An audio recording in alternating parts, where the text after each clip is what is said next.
ወይሰዱሱ ለየካቲት በዛቲ ዕለት አይረፍ።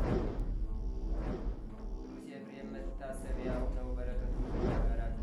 በዚችም ዕለት የጴጥሮስና የሶፊያ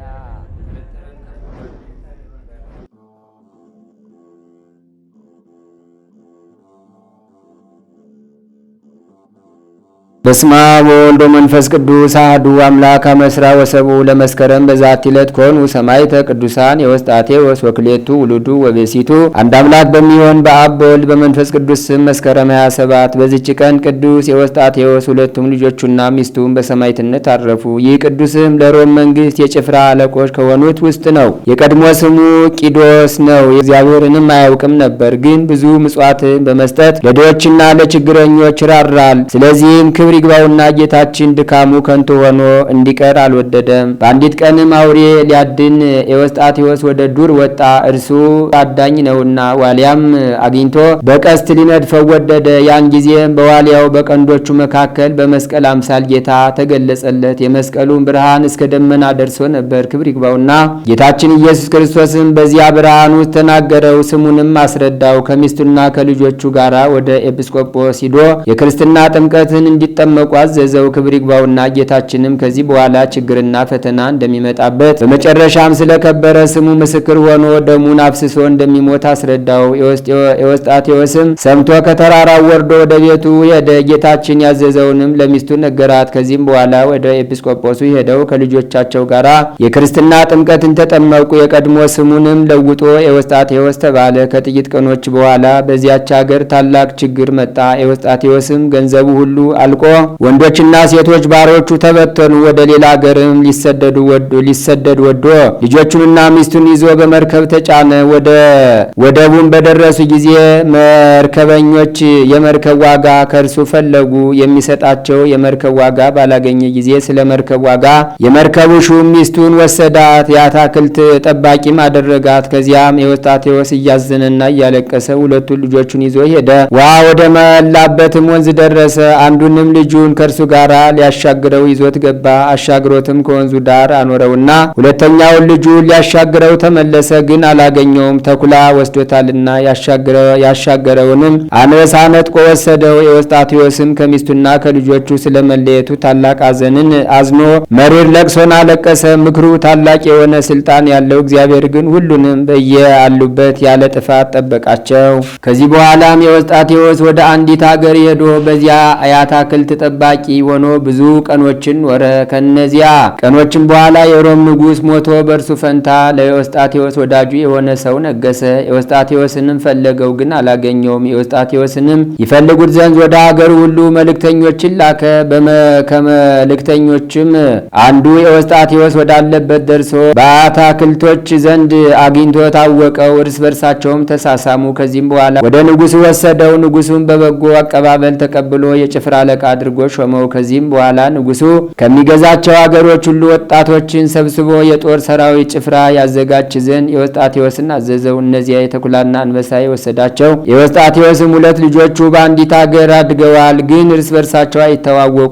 ወጣቶችንም የሚመልሱ መልምለው ወደ አባታቸው ኤዎስጣቴዎስ አቀረቧቸው። እርሱም ሳያውቃቸው የመዛግብት ቤት ጠባቂዎች አደረጋቸው። እናታቸውንም አረማዊ የሆነ የመርከቡ ሹም በወሰዳት ጊዜ የአትክልቶች ጠባቂ አደረጋት።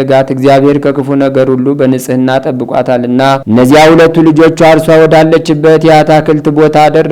እነርሱም የልጅነታቸውን ነገር ይነጋገሩ ነበር። እርሷም ሰምታ ልጆቿ እንደሆኑ አውቃ ያን ጊዜ የጠራቻቸውና እርሷ እናታቸው እንደሆነች ነገረቻቸው። አንገት ለአንገት ተያይዘው አለቀሱና እርስ በርሳቸው ተሳሳሙ።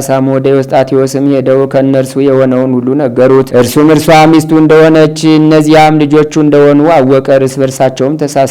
ታላቅ ደስታም ደስ አላቸው። ምስጉን የሆነ እግዚአብሔርንም አመሰገኑት። ከዚህም በኋላ በእነርሱ ላይ ስላደረገው በጎ ነገር እያደነቁና እግዚአብሔርን እያመሰገኑ በአንድነት በአንድ ቦታ ኖሩ። ኤዎስጣቴዎስንም የሚወደው ንጉሥ በሞተ ጊዜ በእርሱ ፈንታ ጣዖት የሚያመልክ ሌላ ንጉሥ ነገሰ። ኤዎስጣቴዎስንም ጠርቶ ከሚስቱና ከልጆቹ ጋር ወደ እርሱ አቅርቦ ለአማልክት ዕጣን አሳርጉ አላቸው። እሊህ ቅዱሳንም እንዲህ ብለው መለሱለት፣ እኛ የረከሱ አማልክትን አናመልክም። የሕያው እግዚአብሔር ልጅ ጌታችን ኢየሱስ ክርስቶስ ክርስቶስን እናመልከዋለን እንጂ። በዚያንም ጊዜ በእነርሱ ላይ ተቆጥቶ እንዲያሰቃዩአቸው አዘዘ። ጽኑ ስቃይንም አሰቃዩአቸው። እግዚአብሔርም ያለ ጥፋት አስነሳቸው። ሁለተኛም በበሬ አምሳል በተሰራ ነሐስ ውስጥ እንዲጨምሯቸው አዘዘና በዚያ ጨምረው እሳትን በላያቸው አነደዱ። ነፍሳቸውንም በእግዚአብሔር እጅ ሰጡ። ክብር ይግባውና ከጌታችን ኢየሱስ ክርስቶስ ዘንድ የሰማዕትነት አክሊልን ተቀበሉ። ለእግዚአብሔርም ምስጋና ይሁን፣ እኛንም በጸሎታቸው ይማረን፣ በረከታቸውም ከእኛ ጋር ትኑር ለዘላለሙ። ሰላም ለዮስጣቴዎስ እንዛረማዊ ብእሲ ለነዳያን ምጽዋተ ወለምስኪናን ዘይእሲ ከንቶ አመጻሁ ከመይረሲ በቀርነ ሀየል ተርእየ እግዚአብሔር ነጋሲ ወተጸገወ ስሞ ለክቡር ወራሲ። በዚችም ቀን ያለ ደም ማፍሰስ ሰማዕት የሆነች ቅድስት ጤቅላ አረፈች። የዚችም ቅድስት ወላጆቿ ከመቄዶንያ ሰዎች ውስጥ ባለጸጎች ናቸው። እርሷንም እንደ ሀገራቸው ባህል በተግሳጽ በምክር ያሳደጓት እነርሱ ጣዖትን የሚያመልኩ ናቸውና። ሐዋርያ ጳውሎስም ወደዚች ሀገር በደረሰ ጊዜ ክብር ይግባውና በጌታችን ኢየሱስ ክርስቶስ ስም እንዲህ እያለ ሊያስተምር ጀመረ። አውቀው ድሆች የሆኑ ብፁዓን ናቸው፣ መንግሥተ ሰማያት ለእነርሱ ናትና። ዛሬ የሚያዝኑ ብፁዓን ናቸው፣ እነርሱ ደስ ይላቸዋልና። ስለ እውነት የሚሰደዱ ብፁዓን ናቸው፣ መንግሥተ ሰማያት ለእነርሱ ናትና። ሚስት ያላቸው እያላቸው እንደሌላቸው የሚሆኑ ብፁዓን ናቸው፣ እነርሱ የዘላለም ሕይወትን ይወርሳሉና። ይህንና ይህን የመሳሰለውን በሰማች ጊዜ ቅድስት ጤቅላ ከቤቷ ደርብ ሳትወርድ ያለ መብልና መጠጥ 3 ቀን ኖረች። እናቷም ከቤትሽ ደርብ የማትወርጂ ለምንድን ነው? እህልስ ለምን አትበይም አለቻት። ከዚህም በኋላ በጭልታ ወረደች። ለሚጠብቃትም ዘበኛ እንዳይናገርባት የወርቅ ወለባዋን ዋጋ ሰጠችውና ወደ ቅዱስ ሐዋርያ ጳውሎስ ሄደች። እርሱም በደስታ ተቀብሎ የክርስቶስን ሃይማኖት አስተማራት። በማግስቱም እናቷ እየፈለገቻት በመጣች ጊዜ ከቅዱስ ጳውሎስ ዘንድ አብራ ተቀምጣ አገኘቻት። ከዚያም ወደ መኮንን ሄዳ ልጇን ክርስቲያን እንደሆነች ከሰሰቻት።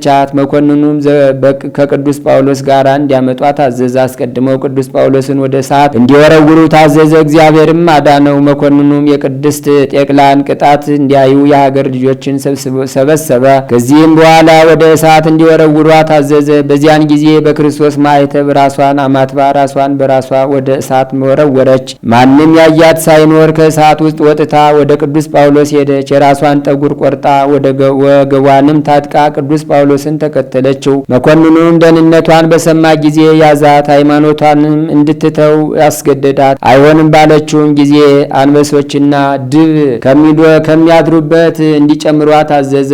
እነርሱም ሰገዱላትና የእግሮቿን ትቢያ ላሱ። ይህንንም ድንቅ ሥራ አይተው መኮንኑና ወገኖቹ አመኑ። አንድ አምላክ በሚሆን በአብ በወልድ በመንፈስ ቅዱስ ስም ተጠመቁ። በክርስቶስም መንጋዎች ውስጥ ሆኑ። እርሷ ቅድስት ጤቅላም ክብር ይግባውና የጌታችን ኢየሱስ ክርስቶስ ወንጌል በማስተማር ቅዱስ ጳውሎስን እያገለገለችው ኑራ በሰላም አረፈች። ለእግዚአብሔር ምስጋና ይሁን፣ እኛንም በጸሎቷ ይማረን፣ በረከቷም ከኛ ጋር ይኑር ለዘላለሙ። ሰላም ለጤቅላ ወደ አልባሲያ ዘይቀርቡ አልዮ መርአ በጣሊ ወዘያሐልፍ ከብካቡ በውስተ ዝና ዋህድ ውስተ ካይቡ እስመሮጸ ለሐዋርያ ዘይቤ ንባቡ ከመያውሰቡ ይከውኑ እለኒ አውሰቡ። በዚችም ቀን የቀራጮች አለቃ የነበረ ቅዱስ አንጢራሌዎስ አረፈ። ይህም ቅዱስ አስቀድሞ በማንም ላይ ርኅራኄ የሌለው ነበረ። በአንዲትም ዕለት ድሆች በአንድ ቦታ እያሉ በአንጻራቸው አልፎ ሲሄድ ባዩት ጊዜ ስለ እርሱ እንዲህ አሉ፣ ይህ ባለጸጋ በድሆች ላይ ምንም ርኅራኄ የሌለው ነው። ከእነርሱም አንዱ እኔ ሄጄ ከእርሱ ምጽዋት ተቀብዬ ብመጣ ምን ትሰጡኛላችሁ አላቸው። እነርሱም አንተ ከእርሱ ምጽዋትን ካገኘህ ያልከውን እንሰጣለን አሉት። በዚህም ነገር ከተከራከሩ በኋላ ወደ አንጢራሌዎስ ቤት ሄዶ ምጽዋትን ለመነው። አንጢራሌዎስም ከመሶቡ እግር የደረቀ ለከት ዳቦ አንስቶ በመበሳጨት ወርሮ የድሃውን ራስ ፈቃው። ድሃውም ወደ ባልንጀሮቹ ተመልሶ ያንን ለከት አሳያቸው። በዚያችም ሌሊት አንጢራሌዎስ በሕልሙ ራእይን አየ። እርሱ በፍርድ አደባባይ ቆሞ ሳለ የጠቆሩ ሰዎች ስለ ክፋቱ ብዛት ሲከራከሩት፣ ብርሃን የለበሱ ሰዎች ደግሞ በዚች ለከት ዳቦ በቀር በእርሱ ዘንድ የተደረገውን ምጽዋት አላገኝንም ብለው ሲያዝኑ፣ በሚዛንም በመዘኗት ጊዜ ከኃጢአቱ ሁሉ ተስተካከለች። በዚያንም ጊዜ ነቃ። በልቡም ሳልወድ የሰራሁት ይህን ያህል ጠቃሚ ከሆነ ወድጄ ብሰራውማ እጥፍ ድርብ የሆነ ዋጋ የማገኝ አይደለምን አለ። ከዚህም በኋላ ተነስቶ ገንዘቡን ጥሪቱን ሁሉ አጥቶ ለድሆችና ለችግረኞች መጸወተ። ገንዘቡንም ሁሉ ከጨረሰ በኋላ ከሩቅ ቦታ ድሆች መጥተው ምጽዋትን ለመኑት። እርሱም ገንዘቡን ሁሉ እንደጨረሰ ነገራቸውና እጅግ አዘኑ። እንዳዘኑም አይቶ እንዲሸጡት ፈቀደላቸው። እነርሱም ሸጡትና የሽያጩን ገንዘብ ተከፋፈሉ። በተሸጠበትም እንደ ባሪያ እያገለገለን ወረ የጌታውን ባሮች በሚያሳዝኑት ጊዜ ብርሃናዊ ሰው ተገልጦ አትዘን፣ የተሸጥክበትን ዋጋ እኔ ተቀብየዋለሁ፣ እነሆ በእጄ ውስጥ አለና ይለዋል። ከዚህም በኋላ አስቀድሞ ከነበረበት የመጡ ሰዎች ስራውን በገለጡበት ጊዜ በስውር ሸሽቶ ወደ ከተማው በር ደረሰ። በሩን የሚጠብቀውም ዲዳና ደንቆሮ ነበር። አንጢራሌዎስም በሩን ክፈትልኝ ባለው ጊዜ ከአፉ በእሳት አምሳል ወጥቶ በረኛውን ነካው። ያን ጊዜ አንደበቱ ተፈታ፣ ጆሮዎቹም ሰሙ። በሩንም ከፍቶለት ወደ በረሃ ሄደ። በዚያም ገድሉን ፈጽሞ አረፈ። ሰዎችም ባጡት ጊዜ ወደ በሩ መጡ። በረኛውም የሆነውን ሁሉ ነገራቸው። ከቅድስናውና ከተአምራቱም የተነሳ እጅግ አደነቁ። ለእግዚአብሔር ምስጋና ይሁን፣ እኛንም በጸሎቱ ይማረን፣ በረከቱም ከእኛ ጋር ትኑር ለዘላለሙ። ሰላም ለአንጢራሌዎስ ጳኩሲማ ህብስቱ ዘይበል ለሲሲቱ መድኃኒተ ነፍሱ ኮነቶ ወበቋይ ተሎቱ ያበአኒ ቤተ ጻማው እንተ ድህነ ቦቱ በአንጎግወ ዘስሂት እይጥፋ በከንቱ። በዚችም ቀን ደግሞ የከበረ ጽጌ አባ ዮሐንስ አረፈ። ይህም ቅዱስ አብዝቶ ከመጾሙ ተግቶ ከመጸለዩ የተነሳ ስጋው ጠውልጎ እንደ ደረቀ ምድር ሆነ። በአንዲትም ቀን በጋን የመላ ውሃ ባፈሰሱበት ጊዜ ከስጋው ድርቀት ብዛት የተነሳ ከእርሱ ምንም አልነጠበም። ለእግዚአብሔር ምስጋና ይሁን፣ በረከቱም ትድረሰን አሜን። በዚችም ቀን የመድኃኒታችን የስቅለቱ መታሰቢያ ነው። ቅርታውና ቸርነቱ ከእኛ ጋር ይኑር ለዘላለሙ አሜን። ሰላም ለሕማምከ ለለ አሐዱ አሐዱ እምሴተ ሐሙስ ዘኮነ እስከ ሠርከ ዓርብ የአዱ ኢየሱስ ክርስቶስ ተስፋ ኤዎስጣቴዎስ ወውሉዱ ዘበንቲያ ከሰበውቴቱ ወረዱ ለእሳተ ጤገን አብሰሎሙ ነዱ። አንድ አምላክ በሚሆን በአብ በወልድ በመንፈስ ቅዱስ ስም መስከረም 28 በዚች ቀን ቅዱስ አባዲርና እህቱ ኤራኢ በሰማዕትነት አረፉ። በዚችም ቀን የቄልቅዩስ ልጅ ቅድስት ሶስና አረፈች። በዚች ዕለት የሰማዕታት ኤራኒ የጳውሎስና የሐና የመነኮስ ሉቃስም መታሰቢያው ነው። በረከታቸውም ከኛ ጋር ትኑር ለዘላለሙ። ዛቅረብኩ ማሕሌተ ዘኪሬ አእላፈ እምለተጸምዱ ከዘልፈ ለላ አነብብ ከብዘንዴቴ መጽሐፈ እንተረሰይ ከግዚኦ ጸሪቀ መበለት ኩፈ ምላውላን ዘተርፈ ነቢያት ቅዱሳን ሐዋርያት ሰባክያን ወመላእክት ጓን ደናግላዲ ወመነኮሳት ኤራን ባርኩ ጉባኤ ዛቲ መካን እስከ አረጋዊ ሊቅ ወንዑስ ሕፃን ለዘጻፎ በክርታስ ወለዛ ጻፎን ዘይደርስ ወለዛ አንበቦ ለዘተርጎሞ በልሳን አዲስ ወለዘ ሰማ ቃሎ በዝነ መንፈስ በጸሎተሙ ማርያም አራቂተ ኩሉም ባይ ስቡረ የመሐረነ ኢየሱስ ክርስቶስ ተአምር ዘገብረ እግዚእነ ወአምላክነ ወመድኃኒነ ኢየሱስ ክርስቶስ ሳህሉ ወምረቱ ያህሉ ምስለ ኩልነ ህዝበ ክርስቲያን ለዓለም ዓለም አሜን። ይቅርታውና ምህረቱ ከሁላችን ጋር ይሁንና ጌታችን ኢየሱስ ክርስቶስ መድኃኔ ዓለም ያደረገው ተአምር ይህ ነው። ሰማይና ምድርን የፈጠረ መድኃኔ ዓለምን የምትወዱ በሀገራችሁ በዓለምም የምትኖሩ ሁላችሁ ይህንን ስሙ፣ ልብም አድርጉ። በዚህ ድርሳን ያለውንም አትጠራጠሩ። የሚጠራጠር ግን ነፋስ እንደሚያማታው እንደ ባህር ማዕበል ይመሰላልና እሊህ ቅዱሳን ሐዋርያት ያላስተማሩትም አላመጡምና ክብር ይግባውና የአምላካችን የመድኃኔ ዓለም ገናናነቱንና የኃይሉን ጽናት ድንቅ ስራውንም የሚናገር እግዚአብሔርም የሚል ሁሉ 81ዱ የሕግ መጻሕፍት የመድኃኔ ዓለም ነው። ተመልከቱ። ቃል ኪዳንም እንደሰጣቸው ያለመመርመር እንመን። ከነመብአ ጽዮን የሚበልጥ ለሙሴ በኦሪት ለሚጠሉኝ እስከ 4-5 ትውልድ የወላጆችን ኃጢአት በልጆች ላይ የምከፍል እኔ ነኝ፣ ለሚወዱኝ ግን እስከ 1000 ትውልድ ይቅርታን አደርጋለሁ አለው። በወንጌልም በእኔ የሚያምን እኔ የምሰራውን ይሰራል ከዚያም የሚበልጥ ያደርጋል። ሁለተኛም በወልድ በመድኃኔ ዓለም የሚያምን የዘላለም ሕይወት አለው። በወልድ የማያምን ግን የእግዚአብሔር ቁጣ በእርሱ ላይ ይኖራል እንጂ ሕይወትን አያትም አለ። ዳግመኛም ያመነ የተጠመቀ ይድናል፣ ያላመነ ያልተጠመቀ ግን ይፈረድበታል አለ። ወንጌሉን ለሚክዱ እንግዲህ በመጨረሻ ምን ይሆን እንዳለ የሚጠራጠሩ ሁሉና በመድኃኔ ዓለም ክርስቶስ ትምህርት የማይኖር ሰው የእግዚአብሔር ፍቅር በላዩ የለምና። በክርስቶስ ትምህርት የሚኖር ግን አብና ወልድ መንፈስ ቅዱስም አለው። በዚህ ትምህርት የማያምን በቤታችሁ አትቀበሉ፣ ሰላምም አትበሉ። ሰላም የሚለው ሁሉ በክፉ ስራው አንድ ሆኗልና። ክብር ይግባውና መድኃኔ ዓለምን የሚክዱና የሚጠሉት የማይወዱትም እሊህ ናቸው። 7 አጽዋማት የማይጾሙ ይህን ሁሉ ባይቻላቸው የመጾም ክብራቸው እንደ ሰንበታት ክብር የሆነ ሮብና አርብን የተቀደሰች አርብና ጾምንም የሚጾሙ በዓላቶቹንና የእናቱን በዓላት ሰንበታትን የማያከብሩ የሞቱን መታሰቢያ የማያደርጉ በእነዚህ በዓላትም በስሙ ለመጸለይ የእሱንና የእናቱን የድንግል ማርያምን ተአምር ለመስማት ወደ ቤተ ክርስቲያን የማይመጡ ኃጢአታቸውን ለካህን የማይናገሩ ጌታችን ደስ ሳያሰኙ ንስሐ ሳይገቡ በሞቱ ጊዜ መድኃኔ ዓለምን እንደካዱ ይቆጠራል። ፍርዳቸው ይህ ነው። የሚታሰሩበት የእሳት ሰንሰለት ነው። የሚያስሯቸው እሳታውያን ናቸው። የጥልቅነት እርዝመት በመልአኩ ክንድ 50 ሺህ ወደሆነ ጥልቅ የእሳት ባሕር ይጨምራቸዋል። ሁልጊዜም ሲንከባለሉ ይኖራሉ። እንባቸውም በአንድ ጊዜ እንደሚዘንብ እንደ ክረምት ውሃ ይወርዳል። ጩኸታቸውም እንደ ክረምት ነጎድጓድ ነው። ወዮልን ባልተወለድን ይሻለን ነበር ይላሉ። በውስጡ ያሉትም የሚያስደነግጡ እንደ አንበሶች መልክ ያላቸው አሉ፣ እንደ ነብሮችም ፊት ያሏቸው አሉ። መልካም እየሰራችሁ ነው እንዲህ እያሉ እስከ ዘላለም ይኖራሉ። ብዙ ጊዜ እኛ ለመንኩሩት፣ ጸለይኩ፣ ተሳልኩ፣ አልሰማኝም ከዚህ በኋላ ብለን የራሳችሁን ጉዞ እንጀምራለን። ይሳካል? ማንን መጠበቅ ይሻላል? ተናገሩ። በሕይወታችን ስንት ጊዜ ታድጎናል? ስንት ጊዜ ተአምር ሰርቶልናል? ስንት ጊዜ አድርጎልናል? ግን ረስተነዋል። በክርስትናችን ከኖርን አንተ ቅደም ካለው፣ አንተ መንገዴን ምራ ካለው፣ አንተ ትዳሬን ምራ፣ አንተ የቤቴ ራስ ነህ ካልነው እርሱ በሰላም ያሻግረናል። ብቻችን ከሮጥን ግን መጨነቅ ነው። ረጅም ጊዜ ልጅ የለኝም ብላችሁ የምታለቅሱ የምትለምኑ ሰዎች ጠብቁት። እሱን ማን ይሰጣል? እግዚአብሔር ይሰጣችኋል። የማይሰጣችሁ ከሆነም ደግሞ እሱ ምክንያት አለው። የማይጠቅም ዘር፣ የማይረባ ዘር፣ ሀገር የሚያሰድብ ወላጅ የሚያሰድብ ደግሞም አሳድጋችሁት የማይጠቅም ከሆነ ይቅርባችሁ ነው የተዋሉ። ያንን እመኑ ክርስቲያኖች። ዕለቱ ደግሞ ስለ ሰው ልጆች ፍቅር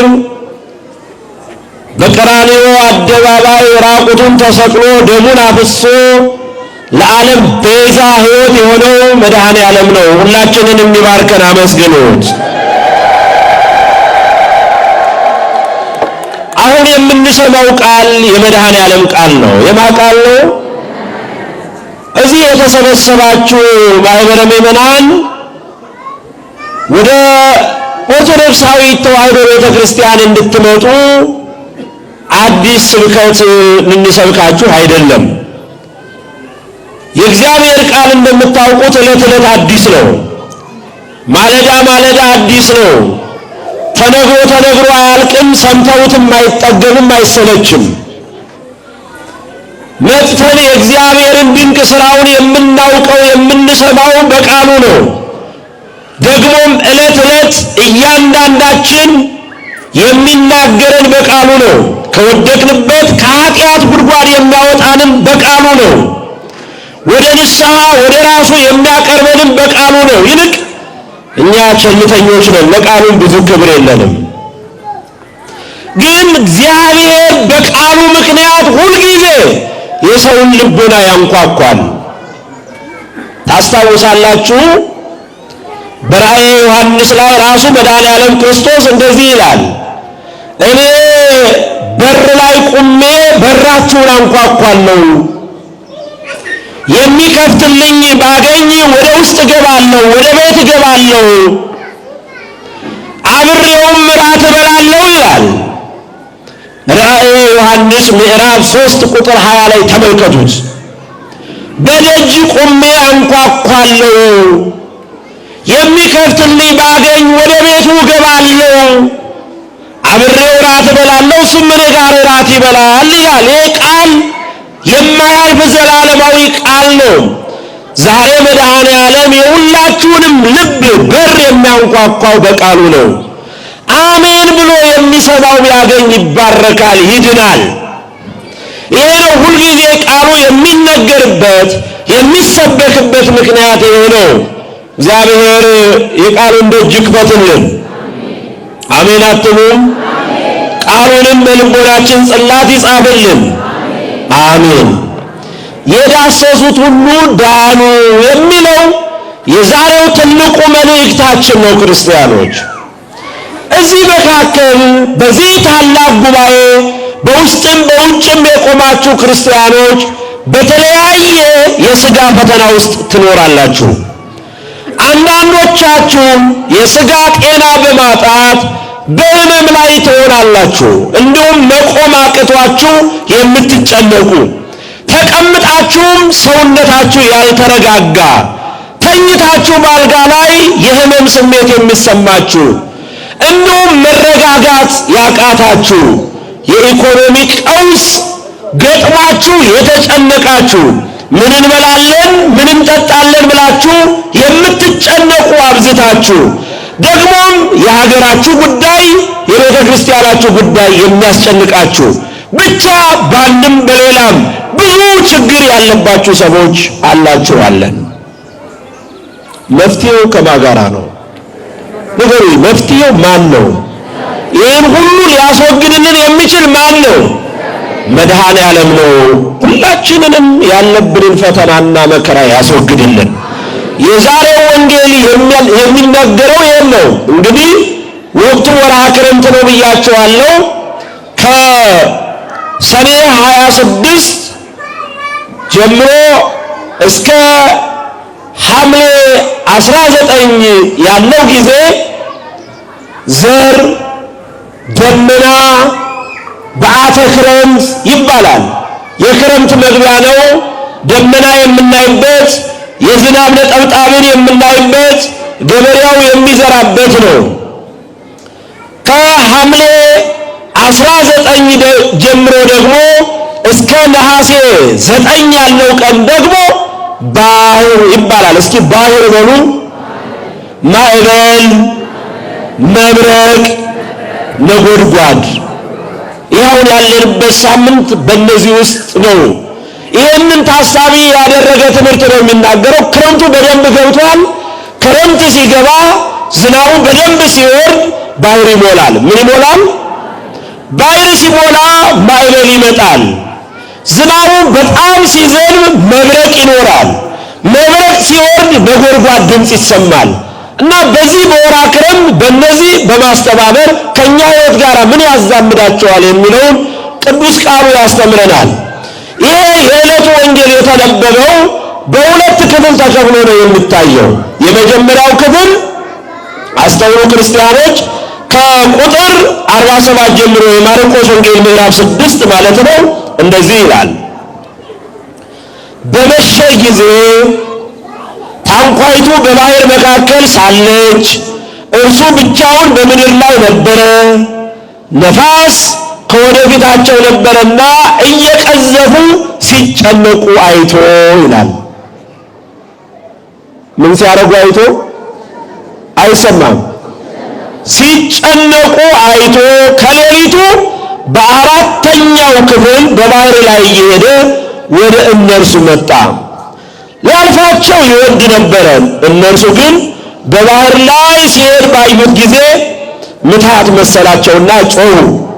ሁሉ አይተውታልና ታወኩም። ወዲያው ተናገራቸው፣ አይዟችሁ እኔ ነኝ አትፍሩ አላቸው። ወደ እነርሱም ወደ ታንኳይቱ ገባ፣ ነፋሱም ተወ። በራሳቸው ያለ መጠን እጅግ ተገረሙ፣ ስለ እንጀራው አላስተዋሉም ነበርና። ነገር ግን ልቦናቸው ደንዝዞ ነበር። አንዱ ክፍል ይሄ ነው። ስለምኑ አላስተዋሉ? እየሰማችሁ ነው? ስለምኑ አላስተዋሉም ነበርና ስለ እንጀራው የሚል ቃል አለ። ምንድነው እንጀራው? ቅዱሳን ሐዋርያት ናቸው። በታንኳ በባህር ላይ እየሄዱ እያለ ማዕበል ተነሳባቸው፣ ነፋሱ መጣ፣ እጅግ ተጨነቁ፣ ልንጠፋ ነው ብለው። ለምንድን ነው ብቻቸውን በታንኳ ውስጥ ይሄዱ የነበረ? ጌታ የት ነበረ? ጌታ የት ይኖረው? እነሱ ብቻቸውን በታንኳ ተሳፍረው መሄድ የጀመሩት? ይኸው የእንጀራውን ጉዳይ የሚለውን ወደ ኋላ ሌላ ታሪክ ስላለው ነው። ጌታችን መድኃኒታችን ኢየሱስ ክርስቶስ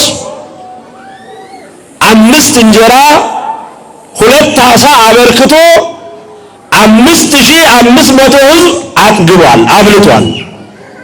ይሄ ታሪክ ከኋላ አለ።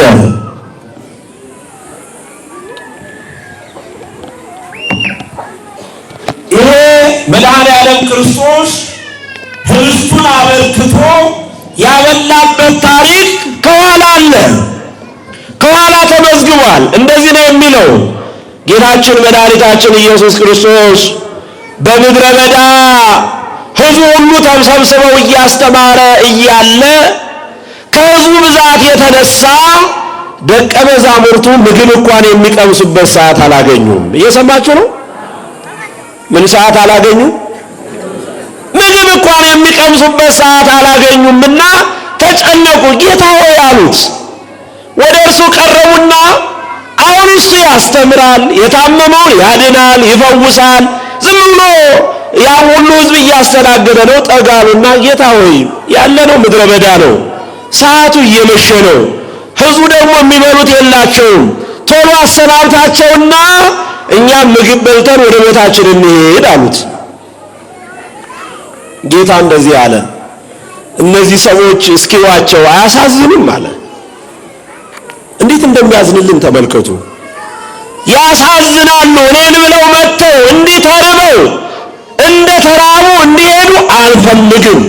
የሚበላ ነገር ካለ ፈልጉ አላቸው ሐዋርያትን። ሐዋርያት ሕዝቡ እየተጋፋ ነው ያለ። ይህን ሁሉ ሕዝብ የሚያጠግብ እንጀራ ከየት ይገኛል? እንኳን ለዚህ ለ5000 ሕዝብ የሚሆን ይቅርና ለ12ታችን እንኳን የሚሆን እራት የለንም አሉት። ስንት እንጀራ አላችሁ አላቸው። አንድ ጎልማሳ አሉ። እዩ ምን አይነት ሰው? ምን አይነት ሰው? አንድ ጎልማሳ ወደ ጉባኤው ሲመጣ ሊባረክበት 5 እንጀራና 2 ዓሣ ይዞ መጥቷል። ይህን ደግሞ ብንቆርሰው ለሰው አይደርስም። የባሰ ደግሞ በዓይናቸው አሳይተን ላይበሉት ነገር ሌላ ረሃብ ነው የምንጨምርባቸው። ዝም ብላ ሰላምት አሉት። ጌታ የሚያደርገው ያውቃልና አምጡት ዝም ብላችሁ አላቸው። 5 እንጀራ 2 ዓሣ መጣ፣ ባረከው። ምን አደረገው? እግዚአብሔር ሕይወታችን ይባርክልን፣ ስራችን ይባርክልን፣ ማዕዳችን ይባርክልን። ባረከውና ምን አደረገ መሰላችሁ? ሕዝቡ ሁሉ በመስኩ በሳሩ ላይ ቁጭ በሉ፣ እንዳትነሱ እንዳትሯሯጡ አለና በስነ ስርዓት አስቀመጣቸው። 12ቱን ደቀ መዛሙርት እየቆረሳችሁ ስጡ አለና አሳላፊ አደረጋቸው። ዓሣውን ሲቆርሱት አያልቅም፣ እንጀራው ሲቆረስ አያልቅም። ሴቶችና ሕፃናት ሳይቆጠሩ 5500 ሕዝብ በልቶ ጠግቦ 12ቱ ደቀ መዛሙርት በመሶባቸው 12 መሶብ ተርፎ ይዘው ተመለሱ። ክብር ለእግዚአብሔር ይሁንልን። 12 መሶብ። ከዛ በኋላ የሆነው ታሪክ ነው የሚገርመው። ካበላቸው ካጠጣቸው በኋላ ጌታ ደግሞ እንደገና ሕዝቡን እየተሰናበተ እየባረከ ሰላምታ እየሰጠ ዘገየባቸው። በዚህ ጊዜ ደቀ መዛሙርቱ ትተውት ሄዱ። ምን ብለው ሄዱ? ትዕግስት አጡ። አያችሁ፣ ሕዝቡን አሰናብቶ አብሯቸው እስከሚሄድ ድረስ መታገስ አቃታቸው። እሱ ቀስ ብሎ ይመጣላሉና ታንኳቸውን አስነስተው ወደ ጌንሴሬት ለመሻገር በባህር ላይ ገቡ። እንዳልኳችሁ ሰዓቱ መሽቷል። ስንት ሰዓት ነው ያለ? ቅድም ሰምታችኋል? የሰማ ማን ነው ጎበዝ የሚነግረኝ? ስንት ሰዓት ነው ያለበት ያለ መጽሐፉ? 4 ሰዓት አልፏል ለሚለው አይደል? በሌሊቱ በአራተኛው ክፍል ሰዓት ከ4 ሰዓት በኋላ መሽቷል። መሽቶብናል ብለው ነው ታንኳቸውን ይዘው ወደ ባህር የገቡት። ማንን ትተው? ንገሩ፣ ማንን ትተው? መድኃኒዓለምን ትተው። ምን ሆኑ? ባህሩ ላይ እንደገቡ ማዕበል ተነሳባቸው፣ ነፋሱ አየለባቸው። አያችሁ ሊቃውንት የማዕበሉን የባህሩን የነፋሱን ጊዜ በክረምት አምጥተው እንደዚህ ያመሳጥሩታል። ባህሩ ተናወጠ። 12ቱ ደቀ መዛሙርት በታንኳው ላይ ሆነው እየተጨነቁ ይቀስፉ ነበረ ይላል። ምን ይል ነበረ? ማንን ትተው መጥተው? እሱን ትቶ ጉዞ አይቻልም ወገኔ፣ አይሳካም። ብዙ ጊዜ እኛ ለመንኩት፣ ጸለይኩ፣ ሳልኩ አልሰማኝም ከዚህ በኋላ ብለን የራሳችንን ጉዞ እንጀምራለን። ይሳካል?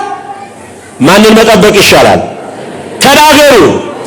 ረጅም ጊዜ ልጅ የለኝም ብላችሁ የምታለቅሱ የምትለምኑ ሰዎች ጠብቁት። እሱን ማን ይሰጣል? እግዚአብሔር ይሰጣችኋል። እማይሰጣችሁ ከሆነም ደግሞ እሱ ምክንያት አለው። የማይጠቅም ዘር፣ የማይረባ ዘር፣ ሀገር የሚያሰድብ ወላጅ የሚያሰድብ ደግሞም አሳድጋችሁት የማይጠቅም ከሆነ ይቅርባችሁ ነው የተዋሉ። ያንን እመኑ ክርስቲያኖች። ትዳር የምትፈልጉ የምትለምኑ ጠብቁት፣ እሱ ይሰጣችኋል። ይልቁንስ ስለምትበሉት ስለምትለብሱት አብዝታችሁ አትጨነቁ። የሰማይ አዕዋፋትን የሚመግብ ጌታ ጾማችሁን አያሳድርም። ደግሞ አይተነዋል፣ የታመነ አምላክ ነው። እንደ ሰው ቢሆን ማን በልቶ ያድር ነበረ? እንደ ሰው ክፋትና ተንኮል ቢሆን፣ እንደ ዘመናችን ስግብግብ ነጋዴነት ቢሆን ማን በልቶ ያድር ነበረ? እውነት ውሸት? ማን ያበላናል? እግዚአብሔር ያበላናል። እግዚአብሔር ይመግበናል። ትንሹን ስራችንን ይባርክልናል። እንቅስቃሴያችንን ይባርካል። በጾም ልንሞት ነው በረሃብ ልንሞት ነው ስንል አብልቶን ያድራል። ራቁታችን አንወጣም፣ ገመናችንን ይሸፍናል። ክብር ምስጋና ለስሙ ይሆንልን። እንደዚህ ነው እሱ። ማንን ይዘን ከተጓዝን? እሱን ይዘን ከተጓዝን በክርስትናችን ከኖርን አንተ ቅደም ካለው፣ አንተ መንገዴን ምራ ካለው፣ አንተ ትዳሬን ምራ፣ አንተ የቤቴ ራስ ነህ ካልነው እርሱ በሰላም ያሻግረናል። ብቻችን ከሮጥን ግን መጨነቅ ነው፣ ጭንቀት ነው። ይጨነቁ ነበረ ይላል። ጭንቀታቸውን የማይወድ ጌታ በባህሩ ላይ በእግሩ እየተራመደ ታያቸው። በምኑ ላይ? በምኑ ላይ? ባህር የፈጠራትን ጌታ ወደ ታች ማስጠም አትችልም። ባህርን የሚያዛት ማን ነው? ንገሩኛ። ሊቃውንት በዛሬው መዝሙራቸው የመጨረሻው ምንድን ነው የሚለው? ሁኔታ ምድርኒ ርየቶ ወአይቆተቶ ባሕርኒ ሰገደት ሎቱ። ምድር አየችውና ፈጽማ አመሰገነችው ይላል። ምድር ማለት የሰው ልጅ ማለት ነው። ምን ማለት ነው? ቅዱስ ያሬድ ይህንን ምድር የሚለው ሰው መሆኑን በፋሲካ ድጓው እንዲህ ብሎ ተርጉሞታል። ወምድርኒ ትገብር ፋሲካ ተሐጺባ በደለ ክርስቶስ። ምድር በክርስቶስ ደም ታጥባ አለ። ማን? ፋሲካን ታደርጋለች ማለት የሰው ልጅ በክርስቶስ ደም ተዋጅቶ ነፃ ወጣ ማለት ነው። ደስ ይበላቸው ክርስቲያኖች። ምድር አየችው አመሰገነችው ማለት የሰው ልጅ ያደረገውን ተአምሩን አይቶ አመሰገነው ማለት ነው። ቀጥሎስ ባሕርኒ ሰገደት ሎቱ። ባሕር ምን አለችው? ሰገደችለት።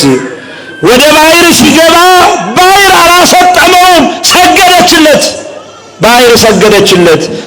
ሰገደ ማለት ተገዛ ማለት ነው። ባሕር ታዘዘ ማለት ነው።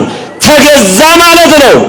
በባሕሩ በባዶ እግር እየተራመደ ደቀ መዛሙርቱ ማዕበሉ እያማታቸው በርቀት ሲያዩት ከማዕበሉና ከነፋሱ ይልቅ ደግሞ በባዶ እግሩ በባህር ላይ የሚራመደው ሰው አስፈራቸው።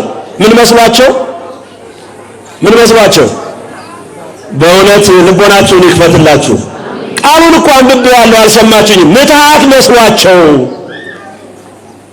የምን አይነት ነገር መጣብን ደግሞ በባህር ላይ የሚራመድ ብለው ሲጨነቁ ጌታ እንዲህ አላቸው፣ አይዟችሁ እኔ ነኝ አትፍሩ። ክብር ምስጋና ለስሙ ይሆንልን። አይዟችሁ አይዟችሁ ይበለን። በብዙ ነገር ተጨንቀናል። በዙሪያችን ብዙ ፍርሃት ከቦናል። ማን አይዟችሁ ይበለን? መድኃኔዓለም አይዟችሁ ይበለን። አይዟችሁ እኔ ነኝ አትፍሩ አለና ማዕበል የሚያማታት ወዲያ ወዲህ የሚያናውጣት ታንኳ ውስጥ ዘሎ ገባ ወደ እነሱ። ክብር ምስጋና ለስሙ ይሆንልን። ታንኳ ውስጥ ሲገባ ማዕበሉ ጸጥ አለ። ነፋሱንም ገሰጸው ይላል። ማዕበሉ ምን አለ? ጸጥ አለ። ሰዎች ተደነቁ። እንዲህ ደቀ መዛሙርቱ ተገረሙ። በራሳቸው ነው የተገረሙ። ለምን? የእንጀራውን ነገር አላስተዋሉም ነበርና። የምኑ ነገር? ምን ማለት ነው የእንጀራው ነገር? አሁን ተተርጉሞላችሁ እንጀራ ምን ሲያደርግ አይተዋል? ንገሩኛ። ረስተውት ነበረ። በሉ በቃ ረስተውት ሄዱ። እንባረካለን፣ እንሰማለን። አሁን እዚህ አውደ ምሕረት ላይ ስንት ስለት እንሰማለን። ልጅ የሌለኝ ልጅ አግኝቻለሁ ይላሉ። ጤና የሌለኝ ጤና አግኝቻለሁ ይላሉ። ስራ የሌለኝ ስራ አግኝቻለሁ ይላሉ። እንሰማለን፣ ስንወጣ እንረሳዋለን። እንጀራ ተባረከ፣ ያ ሁሉ ሕዝብ በላ፣ ረስተው ሄዱ። በራሳቸው ተገረሙ። ማለት በባህር ላይ ሲራመድ ተደንቀው ነበረ። ያለ ማስተዋላችን ለካ ሁሉ ሕዝብ የመገበ ጌታ ረስተነዋል አሉ። አብረውት ያሉት ደቀ መዛሙርት ናቸው። በሕይወታችን ስንት ጊዜ ታድጎናል። ስንት ጊዜ ተአምር ሰርቶልናል። ስንት ጊዜ አድርጎልናል። ግን ረስተነዋል። በራሳቸው ተገረሙ ይላል። ባሕርና ነፋሳት የሚታዘዙለት ይህ ማን ነው አሉ። እየሰማችሁ ነው?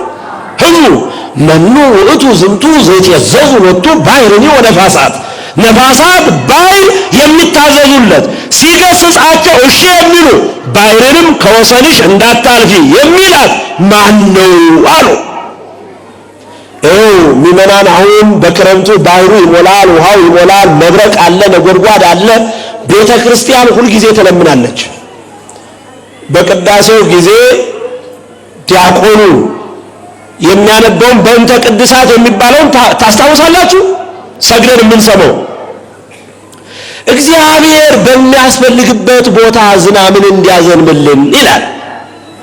በምን ቦታ? በሚያስፈልግበት ቦታ ዝናምን እንዲያዘንብልን ስለ ዝናም እንማልዳለን ይላል። ዛሬ ቅዱስ ያሬድ ይህን ነው የሚለው።